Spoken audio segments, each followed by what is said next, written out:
প্রিয় ছাত্রছাত্রীবৃন্দ, আমি আজ তোমাদের ব্যবসায় গণিতের বা বিজনেস ম্যাথমেটিক্সের সপ্তম অধ্যায় পারমিটেশনস অ্যান্ড কম্বিনেশনের তৃতীয় ক্লাস করাবো।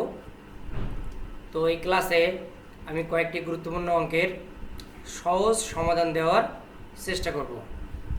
আমি অ্যাট ফার্স্ট তোমাদের এক্সারসাইজ 45-এর অঙ্কটি করাবো। তো অঙ্কটা আমি আগে পড়ি। There are 10 professors and 20 students, out of whom a committee of 2 professors and 3 students is to be formed. অর্থাৎ 10 জন প্রফেসর এবং 20 জন স্টুডেন্টের মধ্য থেকে 2 জন প্রফেসর এবং 3 জন ছাত্রের সমন্বয়ে একটি কমিটি তৈরি করতে হবে। এটি আমাদের ফার্স্ট প্রশ্ন। এরপরে বলছে find the number of ways in which this requirement on a particular professor is include. অর্থাৎ বলছে কত উপায়ে একজন প্রফেসরকে সর্বদা অন্তর্ভুক্ত রেখে কমিটি গঠন করা যেতে পারে। Requirement to a particular student is include, অর্থাৎ একজন ছাত্রকে যদি সর্বদা অন্তর্ভুক্ত রাখা হয় তাহলেও বা কত উপায়ে কমিটি করা যেতে পারে। তো আমি লিখলাম there are 10 professors and 20 students, out of whom a committee of 2 professors and 3 students. তাহলে আমি কি লিখব, a committee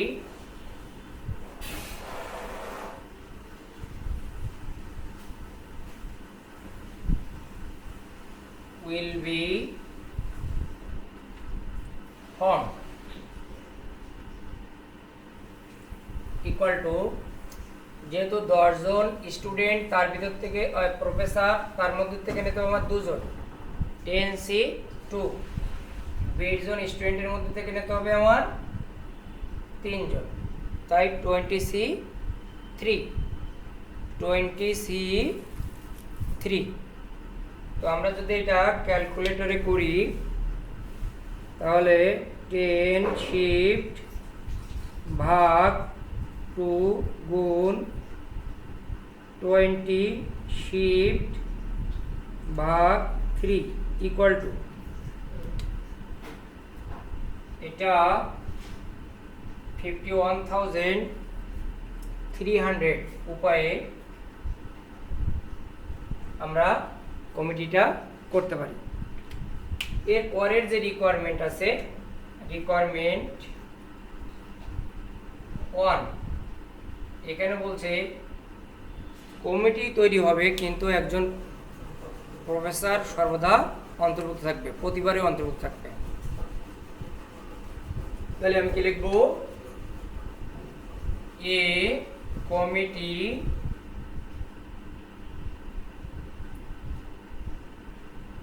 will be formed of them a particular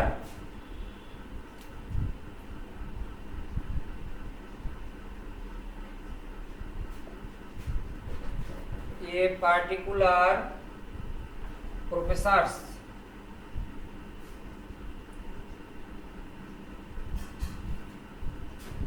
a particular professor is include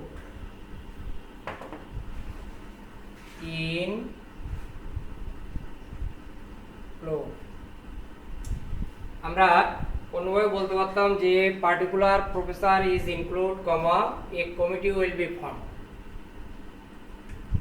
যাও তাহলে আমি একটু বুঝাই নিই। আমার শর্ত হচ্ছে প্রফেসর নিতে হবে 2 জন। তো যদি একজন প্রফেসর যদি প্রতিবার অন্তর্ভুক্ত থাকে তাহলে আমার 9 জনের মধ্যে থেকে আরও একজনকে নির্ণয় করতে হবে, অর্থাৎ একজন তো নির্দিষ্ট আছে। তো 10 জন প্রফেসরের মধ্যে থেকে একজন যদি নির্দিষ্ট থাকে তাহলে আর থাকে 9 জন, সেই 9 জনের মধ্যে থেকে আর একজনকে নির্বাচন করতে হবে। তাই আমি লিখলাম 9C1 গুণ স্টুডেন্ট 20 জনের থেকে 3 জন। তো ক্যালকুলেটরে আমরা যদি অ্যাপ্লাই করি 9 শিফট ভাগ 1 ইন্টু 20 শিফট ভাগ 3, 9 শিফট ভাগ 1 ইন্টু 20 শিফট ভাগ 3, 10,260। তাহলে আমরা 10,260 উপায়ে কমিটিটি তৈরি করতে পারবো। আমাদের আরও একটা রিকোয়ারমেন্ট আছে, সেটা বলছে এ পার্টিকুলার স্টুডেন্ট ইজ ইনক্লুড। তাহলে আমি এই রিকোয়ারমেন্ট 3টা করলাম, 2 requirement 2।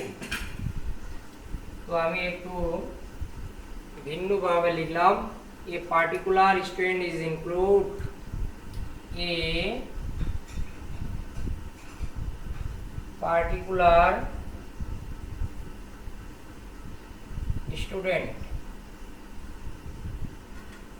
is include।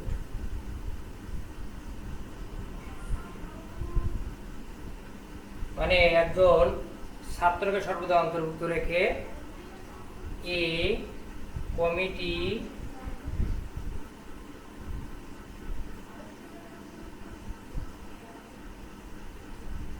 will be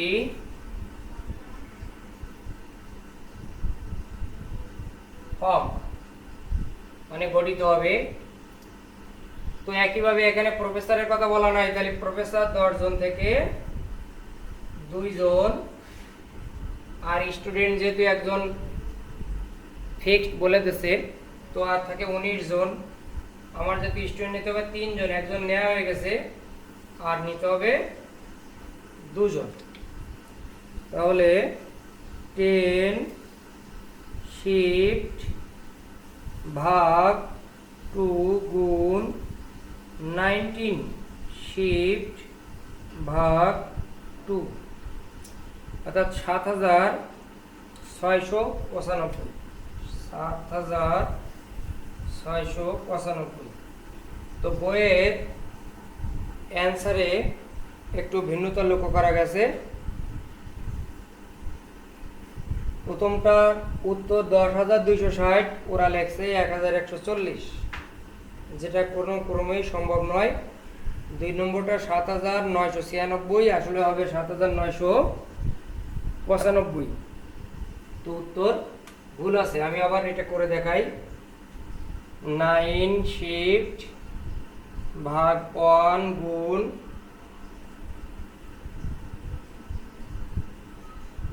20 shift ভাগ 3, 10,260। অর্থাৎ বইয়ের উত্তর সঠিক নয়। আমার মনে হয় তোমরা বুঝতে পেরেছো। তো প্রথম উত্তর এটা, এরপরে রিকোয়ারমেন্ট 1 এর উত্তর, রিকোয়ারমেন্ট 2 এর উত্তর। আমি এরপরে যে অঙ্কটি করাবো সেটা হচ্ছে 47, অর্থাৎ 47 নম্বর অঙ্ক। তোমরা অবশ্যই একটা অঙ্ক একাধিকবার করবে আর নোট করে রাখবে। একবার সহজে বোঝা সম্ভব নয়, তারপরেও আমি খুব সহজে বোঝানোর চেষ্টা করি। তোমরা যদি বুঝতে কোনো অসুবিধা হয় তাহলে অবশ্যই আমাকে মেসেজ করবে। তো 47 নম্বর অঙ্ক, দেয়ার আর 4 Professor's and 6 students, out of whom committee of 5 members is to be formed, in which at least 2 professors must be included। অর্থাৎ 4 জন প্রফেসর আর 6 জন স্টুডেন্টের মধ্য থেকে 5 জনের একটি কমিটি তৈরি করতে হবে, কিন্তু ওই কমিটিতে কমপক্ষে 2 জন প্রভাষক বা 2 জন প্রফেসর বা অধ্যাপক সব সময় অন্তর্ভুক্ত থাকবে। মাস্ট বি ইনক্লুড, অর্থাৎ সব সময়। মাস্ট বি কথাটি থাকলে অর্থাৎ 2 জন বা 3 জন যেটা উল্লেখ থাকবে তার থেকে বেশি নেওয়া যাবে, কিন্তু তার কম নেওয়া যাবে না। এবং তার বেশি বলতে যতজন সর্বোচ্চ আছে সেই পর্যন্ত নেওয়া যাবে। তো আমি লিখব কি, দেয়ার আর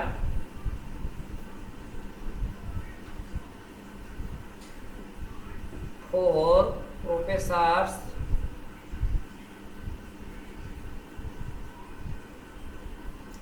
and 6 students.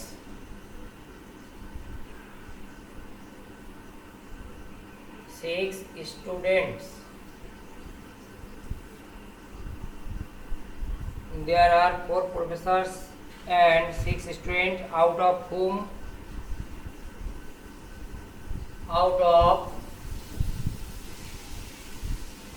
a committee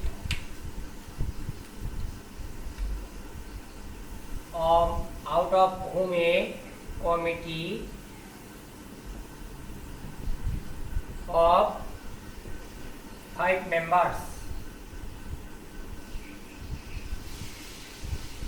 of them 2 professors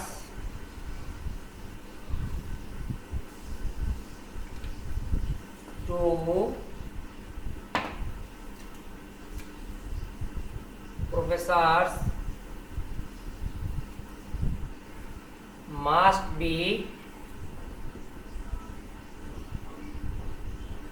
included. অর্থাৎ 4 জন প্রভাষক এবং 6 জন স্টুডেন্টের মধ্যে থেকে 5 জনের একটি 5 সদস্যের একটি কমিটি হবে। এই তো এই কমিটি অফ 5 মেম্বার্স, 5 জনের কমিটি হবে। তাদের মধ্যে থেকে 2 জন প্রভাষক অবশ্যই অন্তর্ভুক্ত থাকবে। তাহলে আমি কি লিখব,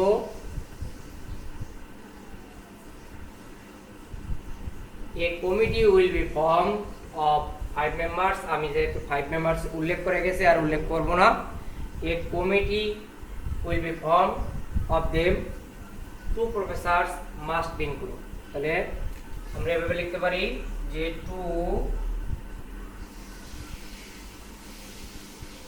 professors must be include a committee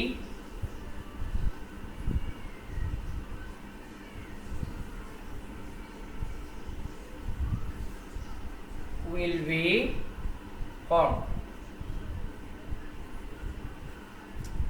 equal to এখানে খুব ভালো করে দেখতে হবে অঙ্কটি। আস্তে আস্তে আমরা কঠিন অঙ্কের দিকে যাচ্ছি। আমাদের প্রফেসর আছে 4 জন, তো 4 জনের থেকে যদি আমরা 2 জন প্রফেসর নিই, আমাদের যে শর্ত আছে কমপক্ষে 2 জন নিতে হবে, তাহলে 5 সদস্যের জন্য আমাদের 6 জন স্টুডেন্টের থেকে নিতে হবে 3 জন।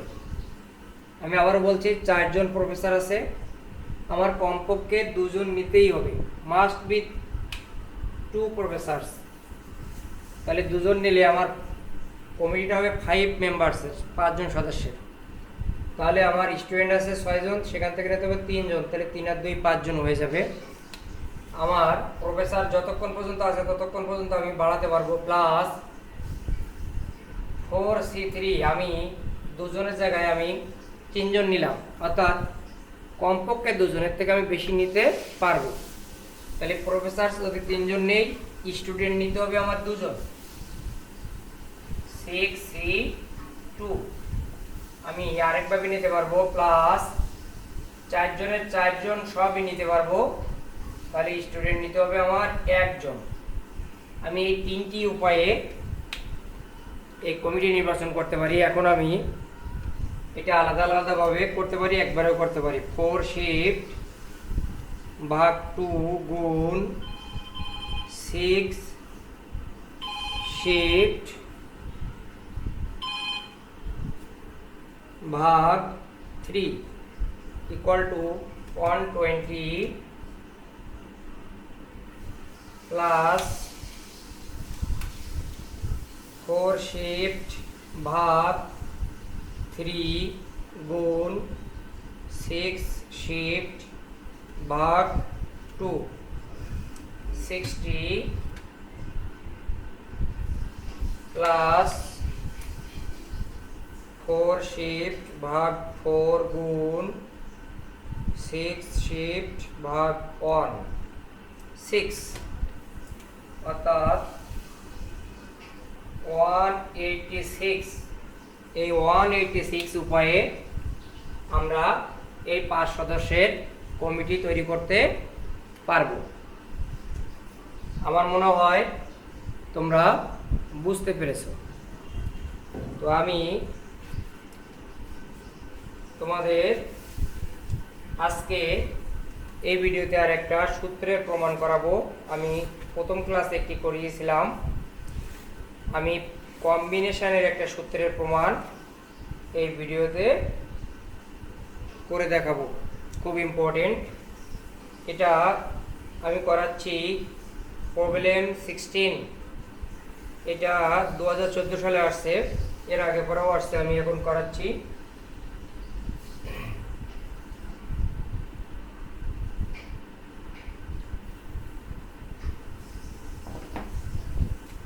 প্রবলেম 16 সূত্রের প্রমাণ NU 212014। আমাদের কি করতে বলছে আমি লিখলাম, prove that n-1 C R plus n-1 C R minus 1 equal to NCR। তো আমাদের এইটা ইকুয়ালটা এটা প্রমাণ করতে হবে। আমি লেফট সাইড নিয়ে রাইট সাইড প্রমাণ করব। Left side equal to n-1 CR plus n-1 CR minus 1।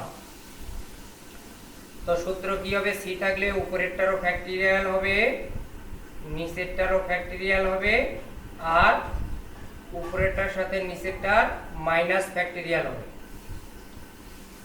উপরেরটার factorial, নিচেরটার factorial, আর উপরেরটার সাথে নিচেরটার মাইনাস ফ্যাক্টরিয়াল। এটা মাইনাস হলে এর সাইন চেঞ্জ হয়ে যায়। তো আমি এখানে একটু যোগ বিয়োগ করে নিই, সরি। আর n-r-1 এরপর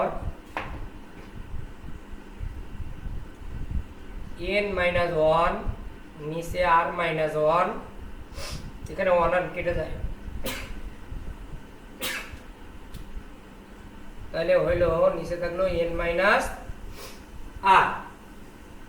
তো ফ্যাক্টরিয়াল আমি আগেই বলেছি, ফ্যাক্টরিয়াল যদি আমরা উঠাই দেই তাহলে ও প্রতি স্টেপে 1 করে কমে যাবে। তো আমরা মিলানোর জন্য ফ্যাক্টরিয়াল উঠাবো, প্রয়োজন অনুযায়ী ফ্যাক্টরিয়াল আবার দিয়ে দেব।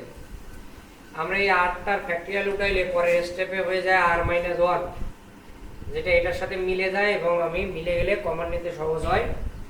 আর এইটার ফ্যাক্টরিয়াল উঠাইলে এক স্টেপ আগায় গেলে এটার সাথে মিলে যাবে, তাই আমি এইটার এক স্টেপ আগায় দেবো আর এইটার এক স্টেপ আগায় দেবো। অর্থাৎ কমন নেওয়ার সুবিধার জন্য উপরে সেম আছে তাই রেখে দিলাম r-1 n-r-1। আমি এই পাশে লিখলাম r-1 n-r থাকলো, আর এক স্টেপ আগায় দিলাম, তাহলে 1 কমে গেল, যেটা এটার সাথে মিলে গেল। এখন আমাদের কমন নিতে সহজ হয়ে গেল। উপরে তো কমন যাচ্ছেই, নিচে r-1 আর n-r-1 কমন যায়। তো কি করব, আমরা এখন কমন নেব। উপরে n-1 ফ্যাক্টরিয়াল কমন গেল, নিচে r-1 কমন গেল, আর n-r-1। তাহলে আমাদের থাকলো কি, আমাদের এই পাশে থাকলো ওয়ান বাই আর প্লাস এই পাশে থাকলো ওয়ান বাই এন মাইনাস আর। তো আমি এখান থেকে একটু রাইট সাইডে চলে গেলাম, দাগ দিয়ে নিয়ে এখানে করি। এখন আমরা এই ব্র্যাকেটটার ভিতরে লসাগু করব, আর এই পাশে যেরকম আছে ঠিক সেরকমই থাকবে। এন মাইনাস ওয়ান আছে উপরে, নিচে আর মাইনাস ওয়ান, আর এন মাইনাস আর মাইনাস ওয়ান। এখানে যদি আমরা লসাগু করি তো লসাগু হবে আর এবং এন মাইনাস আর দুটোই আমি গুণ চিহ্ন দিয়ে দিলাম, আর ইন্টু এন মাইনাস আর, যেহেতু গুণ সম্পর্ক। তো এন মাইনাস আর প্লাস আর, তাহলে আমাদের আর আর কেটে গেল, উপরে আর আর কেটে যাচ্ছে, তাহলে থাকে শুধু এন। তো এন বড় এন মাইনাস ওয়ানের থেকে, তাই আমি এনটা আগে লিখলাম। যেটা বড় সেটা আগে লিখতে হয়। আর বড় আর মাইনাস ওয়ানের থেকে গুণ সম্পর্ক, তাই আমি আরটা আগে লিখলাম। এইটা বড় এইটার থেকে, তাই আমি এন মাইনাস আরটা আগে লিখে ছোটটা পরে লিখলাম। এখন আমি আগেও বলেছি, বড়টার যদি ফ্যাক্টরিয়াল দেওয়া হয় তাহলে ছোটটা বড়টার ভিতরে চলে যায়, অর্থাৎ বড়টা থাকে না। আর এর ফ্যাক্টরিয়াল এন মাইনাস আর এর ফ্যাক্টরিয়াল। আমরা এইটার থেকে এইটা তৈরি করছিলাম যখন এটা ছিল, এইটার ফ্যাক্টরিয়াল দিলে তাহলে এইটা এর ভিতরে চলে আসে, ঠিক একই কায়দায়। আমরা এখন ফিনিশিংয়ে চলে গেলাম। আমরা যদি সূত্রটা অ্যাপ্লাই করি, উপরেরটার ফ্যাক্টরিয়াল, নিচেরটারও ফ্যাক্টরিয়াল, উপরেরটার সাথে নিচেরটা মাইনাস ফ্যাক্টরিয়াল, তাহলে এইটা আমাদের রাইট সাইড। তাহলে আমরা কি লিখবো? Left side equal to right side proved. তো প্রিয় ছাত্রছাত্রীবৃন্দ, আশা করি তোমরা বুঝতে পেরেছো। বাসায় বসে অবশ্যই প্র্যাকটিস করবে, আর কোনো সমস্যা হলে আমাকে অবশ্যই জানাবে। ধন্যবাদ সকলকে।